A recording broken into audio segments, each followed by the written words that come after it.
गाड़ी में बैठते ही इमरान ने इंजन स्टार्ट किया और एक्सीलेटर दबाकर गाड़ी को वहां से निकालकर कच्चे रास्ते पर ले आया। कच्ची सड़क पर आते ही उसने गाड़ी की बत्तियां रोशन कर दी और गाड़ी की स्पीड तेज कर दी।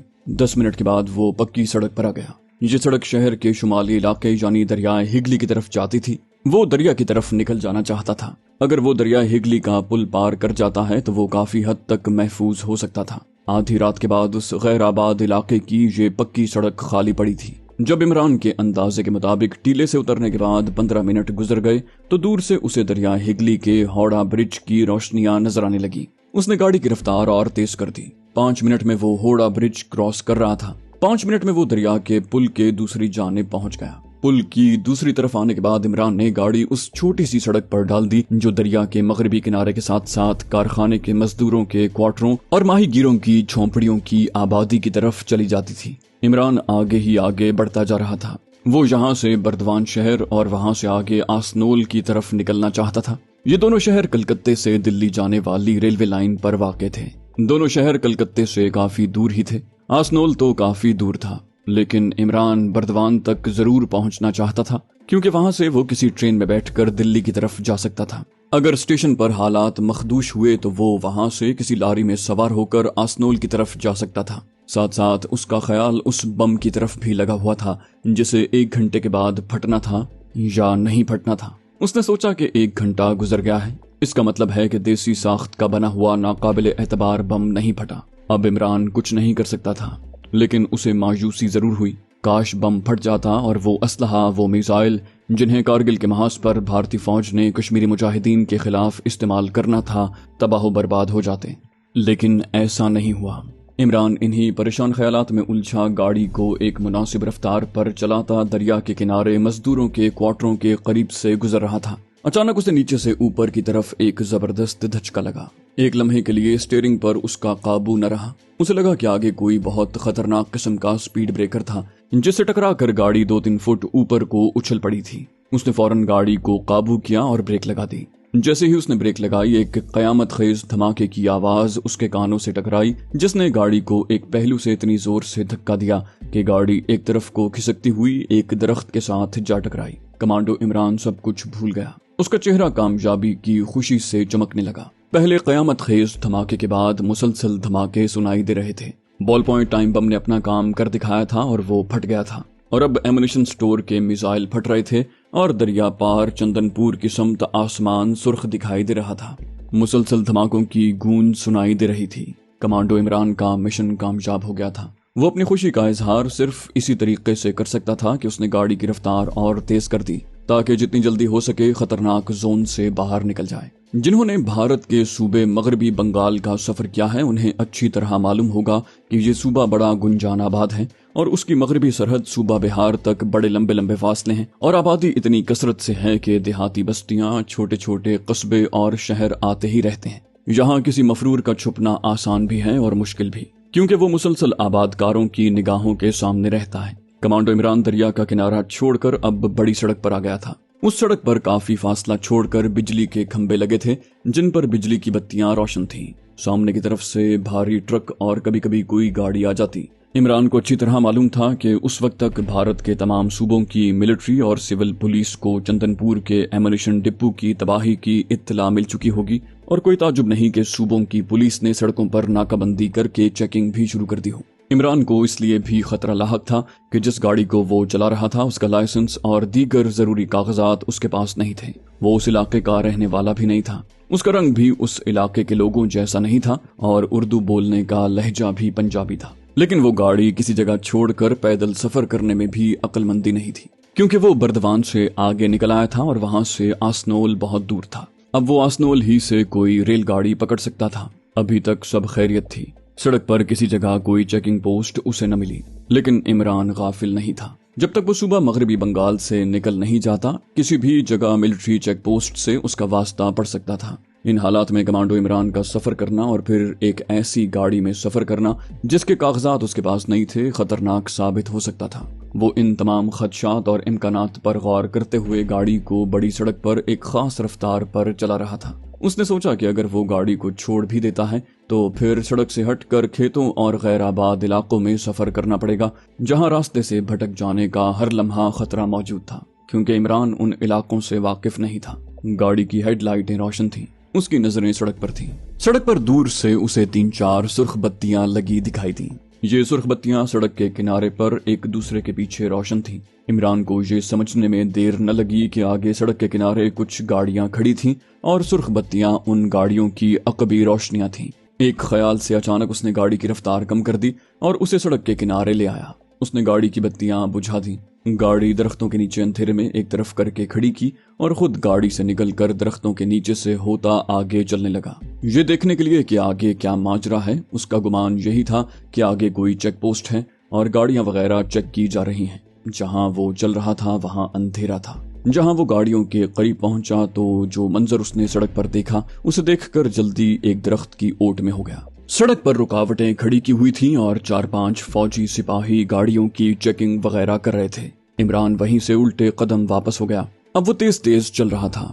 गाड़ी में बैठकर उसने गाड़ी को पीछे मोड़ लिया और सड़क पर तेजी से वापस रवाना हो गया। अब उसने दिल में यही फैसला किया कि वो बजाय आसनोल जाने के बर्दवान के शहर ही से गाड़ी पकड़ने की कोशिश करेगा। बर्दवान से वो काफी आगे निकल चुका था और अब बर्दवान की तरफ ही वापस जा रहा था। आधे घंटे के सफर के बाद बर्दवान का रेलवे स्टेशन नजर आया।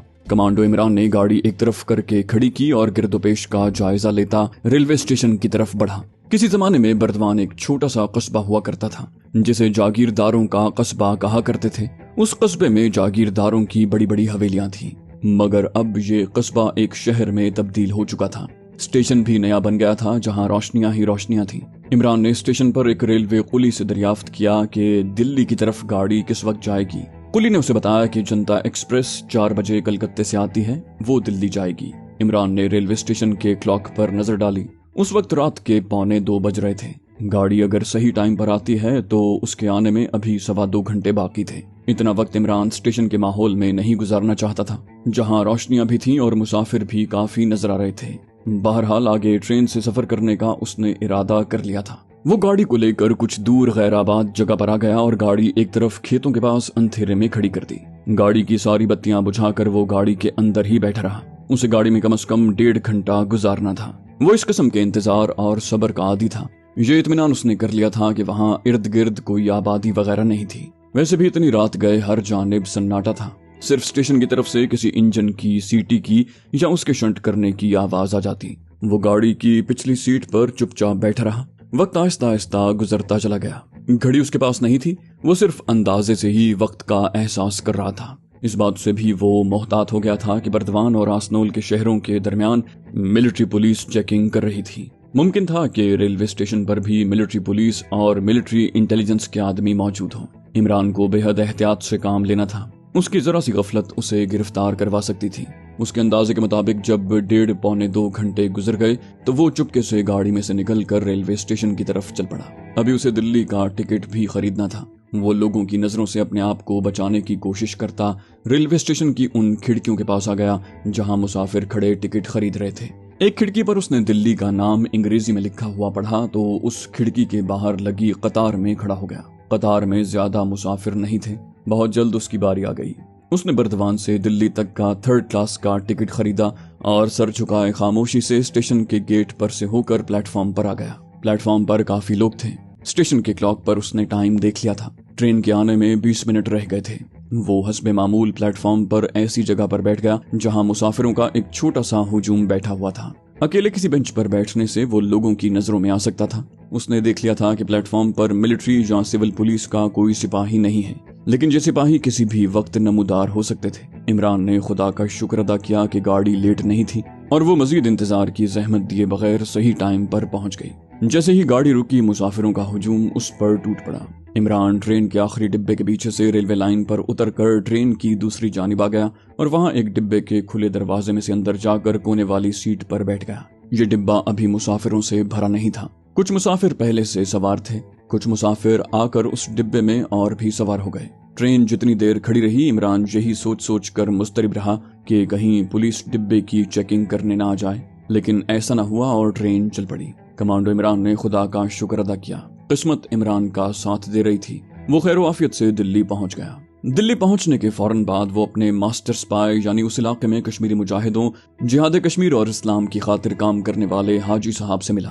हाजी साहब कमांडो इमरान को अपने साथ अपनी खुफिया कमीनगाह में ले गए, जो एक वीरान इलाके में थी। यहाँ कमांडो इमरान पहले नहीं आया था। ये वीरान कच्चे, खुश्क और बंजर टीलों के दरमियान 3 छोटे छोटे कमरों वाला एक क्वार्टर था, जिसके पीछे कुछ फासले पर एक नदी बह रही थी। हाजी साहब ने अपनी गाड़ी नदी के पास खड़ी कर दी।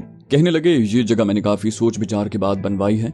यूं समझ लो कि इस खुफिया कमीनगाह का अभी तक मेरे सिवाय तुम्हारे और मेहदी साहब के और किसी को इल्म नहीं।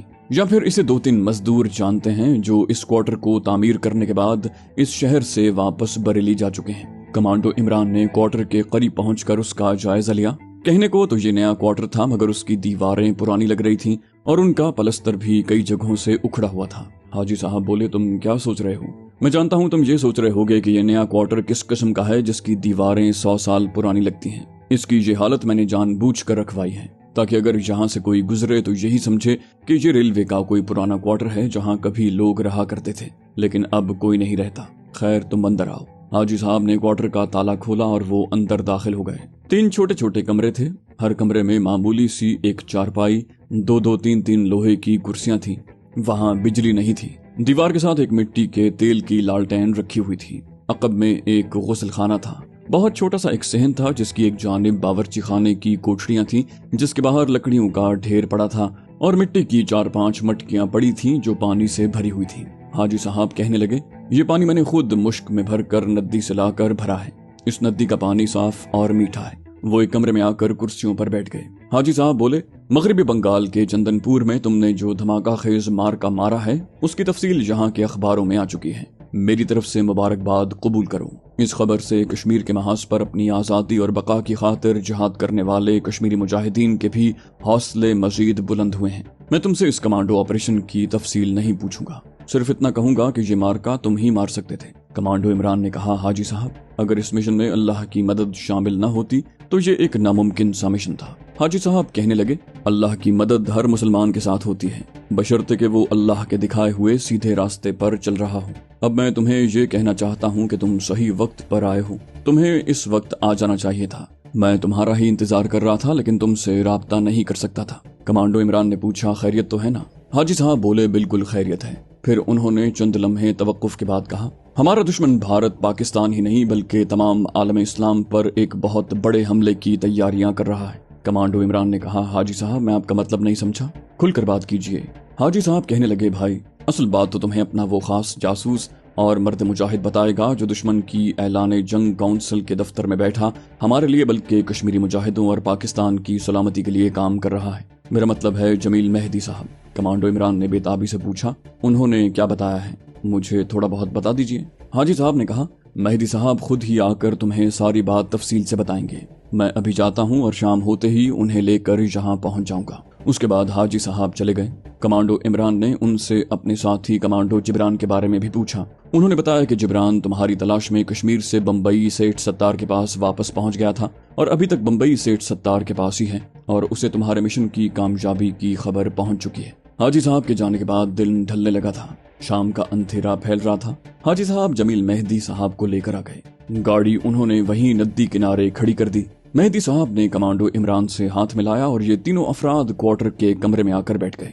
मेहदी साहब भारत की मिलिट्री हाई कमांड के एक इंतहाई हसास इदारे में मुलाजिम थे और इस्लाम के जबरदस्त मर्द मुजाहिद थे और भारतीय मुसलमानों की बका और सलामती के लिए पाकिस्तान की बका और सलामती को बुनियादी हैसियत देते थे। अगरचे मुसलमान होने की वजह से उन्हें भारतीय फौजी हाई कमान के हसास इदारे में कोई कलीदी आसामी नहीं दी गई थी, मगर मेहदी साहब अपने असर रसूख और जहानत की वजह से बहुत से अहम खुफिया जंगी राज मालूम कर लिया करते और हाजी साहब को बता दिया करते। उस रोज भी वो एक अहम खुफिया जंगी राज बताने वहाँ आए थे। हाजी साहब ने बैठते ही मेहदी साहब से कहा, मेहदी भाई, आप खुद ही इमरान को सारी बात बता दीजिए। मेहदी साहब ने कमांडो इमरान की तरफ मुतवज्जे होकर कहा, भारत ने न सिर्फ पाकिस्तान बल्कि दूसरे तरक्की पजीर इस्लामी ममालिक पर भी कारी ज़रब लगाने के एक खतरनाक प्रोग्राम पर अमल शुरू कर दिया है। ये बताने की मैं जरूरत नहीं समझता कि भारत एटमी ताकत बन चुका है, लेकिन किसी मुल्क का सिर्फ 1 या 2 बार धमाका करके एटमी ताकत बन जाना ही सब कुछ नहीं होता। उसके बाद एटम बमों की तैयारी का इंतहाई महंगा और पेचीदा काम शुरू करना होता है। جن کے کثیر اخراجات بھارت جیسا غریب اور ترقی پذیر ملک برداشت نہیں کر سکتا۔ چنانچہ اس خطرناک منصوبے میں اسرائیل بھارت کے ساتھ شامل ہو گیا ہے۔ اسرائیل خود چونکہ عالم اسلام کا دشمن نمبر 1 ہے، اس لیے بھارت کے ساتھ اس کا ایک خفیہ معاہدہ طے پا گیا ہے۔ اس معاہدے کے تحت اسرائیل بھارت کو سرمایہ اور اہم ایٹمی فنی ٹیکنالوجی مہیا کرے گا، اور بھارت جو کہ ایٹمی طاقت بن جانے کا اعلان کر چکا ہے، ایٹم بموں میں بنیادی اہمیت کے کیمیاوی محلول کی تیاری اور ایٹم بم کو چلانے والے یورینیم 235 کے ایک بنیادی جزو ڈیوٹیریم آکسائڈ کی تیاری میں مہارت کو تمام تر مالی اور فنی امداد فراہم کرے گا۔ اس اسلام دشمن منصوبے پر کام شروع ہو چکا ہے۔ اس مقصد کے لیے جزائر انڈمان کی پہاڑیوں میں، جس پر بھارت کا قبضہ ہے، خفیہ جگہوں پر ایک فیکٹری بنائی گئی ہے جس کا نام خفیہ دستاویزات میں مہاشکتی فیکٹری ظاہر کیا گیا ہے۔ پروگرام کے مطابق اس فیکٹری میں تیار ہونے والے ایٹم بم اسرائیل کو بھی سپلائی کیے جائیں گے، جنہیں حکومت اسرائیل فلسطین کے مسلمانوں کے خلاف استعمال کر سکتی ہے۔ میں ان خفیہ دستاویزات کا کسی طریقے سے مطالعہ کر چکا ہوں۔ میں اس نتیجے پر پہنچا ہوں کہ اگر بھارت کو اس فیکٹری میں ایٹم بموں کی کھیپ تیار کرنے سے روکا نہ گیا تو عالم اسلام کو اور خاص طور پر پاکستان کو ناقابل تلافی نقصان پہنچنے کا اندیشہ ہے۔ چنانچہ اس فیکٹری کو تباہ کرنا بے حد ضروری ہے، بلکہ اسلام کی طرف سے ہم مسلمانوں پر یہ فرض عائد ہوتا ہے کہ اس فیکٹری کو تباہ و برباد کریں۔ کمانڈو عمران نے مہدی صاحب کی ساری بات کو بڑے دھیان اور بڑے غور سے سنا۔ اس نے کہا، ہم ہر حالت میں اس فیکٹری کو تباہ کر دیں گے، اس کے لیے خواہ ہمیں اپنی جان ہی کیوں نہ قربان کرنی پڑے۔ مہدی صاحب بولے، میں اس مشن کو ناممکن تو نہیں کہوں گا، لیکن یہ اتنا آسان بھی نہیں ہے، کیونکہ ایک تو یہ مہاشکتی فیکٹری یہاں سے دور کالے پانی یعنی جزائر انڈمان میں بنائی گئی ہے، دوسرے وہاں سیکیورٹی کا بہت ہی پیچیدہ حساس انتظام کیا گیا ہے، اور بھارت کے ساتھ اسرائیلی فوجی کمانڈو پارٹیاں دن رات فیکٹری کے ارد گرد گشت لگاتی رہتی ہیں۔ عمران نے کہا، یہ کوئی نئی بات نہیں ہے، ہمارے لیے ایسا تو ہر جگہ ہی ہوتا ہے۔ اس قسم کے حساس نوعیت کے مقامات پر سیکیورٹی بے حد سخت ہوتی ہے۔ یہ بتائیں کہ یہ مہاشکتی فیکٹری جزائر انڈمان کے کس جزیرے کے جنگل میں ہے، کیونکہ جزائر انڈمان میں تو بہت سے جزیرے ہیں۔ مہدی صاحب کہنے لگے، یہ میں کل معلوم کرنے کی کوشش کروں گا، اور اگر میں اس کے بارے میں معلومات حاصل کرنے میں کامیاب ہو گیا تو کل رات کو آپ کو آ کر بتاؤں گا۔ کمانڈو عمران نے حاجی صاحب سے کہا، آپ اس دوران یہ کیجئے کہ کمانڈو جبران کو بمبئی سے بلوا لیں، اس مشن میں کمانڈو جبران کا میرے ساتھ ہونا بہت ضروری ہے۔ حاجی صاحب بولے، میں آج ہی رات کو بمبئی پیغام بھجوا دیتا ہوں، جبران یہاں پہنچ جائے گا۔ اس کے بعد حاجی صاحب نے مہدی صاحب کو ساتھ لیا اور عمران سے یہ کہہ کر چلے گئے کہ میں مہدی صاحب کو چھوڑ کر تمہارے لیے کھانا لے کر آتا ہوں۔ ان کے جانے کے بعد کمانڈو عمران نے لالٹین روشن کر دی اور چارپائی پر نیم تراز ہو کر اس انتہائی اہم اور نئے مشن کے بارے میں غور و فکر کرنے لگا۔ یہ مشن اس اعتبار سے بہت پیچیدہ اور الجھا ہوا تھا کہ اس میں اصل آپریشن سے پہلے کئی مسائل درپیش تھے۔ مثال کے طور پر ان لوگوں کا جزائر انڈمان میں جانا، وہاں جائیں تو کس حیثیت سے جائیں۔ انڈمان بھارت کے تسلط میں تھا اور بغیر پاسپورٹ ویزا کے وہاں پہنچنا بذات خود ایک بہت بڑا مسئلہ تھا۔ دوستو، آپ سب کے بے حد اصرار پر ہم اسلامی کہانیاں شروع کرنے جا رہے ہیں، اور سب سے زیادہ جس کی فرمائش ہے وہ حضرت خالد بن ولید رضی اللہ عنہ کی داستان ہے۔ اسلام کے بہادر جرنیل کی داستان سننے کے لیے آپ ہمارے چینل سرات کو سبسکرائب کیجیے۔ انشاءاللہ آپ کی دعائیں ساتھ رہیں تو یہ سلسلہ ایسے ہی چلتا رہے گا، اور ہماری حوصلہ افزائی کے لیے آپ ہماری ویڈیو کو لائک اور شیئر ضرور کیجیے۔ کامنٹ کر کے بتائیے کہ آپ کو ہماری ویڈیوز کیسی لگیں۔ انشاءاللہ جلد ہی اگلی ویڈیو میں آپ سے ملاقات ہوگی، تب تک کے لیے اللہ حافظ۔